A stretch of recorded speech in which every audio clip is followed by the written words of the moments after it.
इमामवाडा परिसरातील पंचशील नगर गिट्टीखदान येथे आलेल्या चंद्रिकापूर येथील एका तरुणावर बुद्धविहाराजवळ वादातून जीवघेणा हल्ला करण्यात आला, तर आरोपीने तरुणाच्या डोक्यावर वार केल्याने तो गंभीर जखमी झाला आहे. घटनेची माहिती मिळताच पोलिसांनी घटनास्थळी धाव घेत जखमीला तातडीने मेयो रुग्णालयात उपचारासाठी दाखल केले. या प्रकरणी संबंधित पोलीस ठाण्यात गुन्हा दाखल करण्यात आला असून आरोपीचा शोध सुरू आहे. आरोपीला लवकरच अटक करून पुढील कायदेशीर कारवाई करण्यात येणार असल्याची माहिती पोलिसांनी दिली आहे. त्याने एक सनी चंद्रिकापुरे नावाचा इसम होता.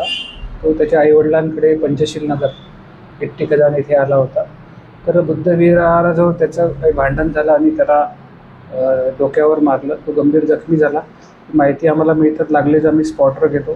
त्याला मेयो हॉस्पिटलमध्ये त्याचे रुग्णालयात त्याचे उपचार करण्यात येते आणि आम्ही रीतसर त्याला झालेल्या कारवाईमध्ये पोलीस स्टेशनला गुन्हा दाखल केलेला आहे आणि त्याचे आरोपीचा तपास सुरू आहे आणि लवकरात लवकर आम्ही त्याचे आरोपी अटक करून पुढील कारवाई करीत आहोत. लोकवाहिनी मीडियासाठी विशाल बंबडवार यांची रिपोर्ट, नागपूर.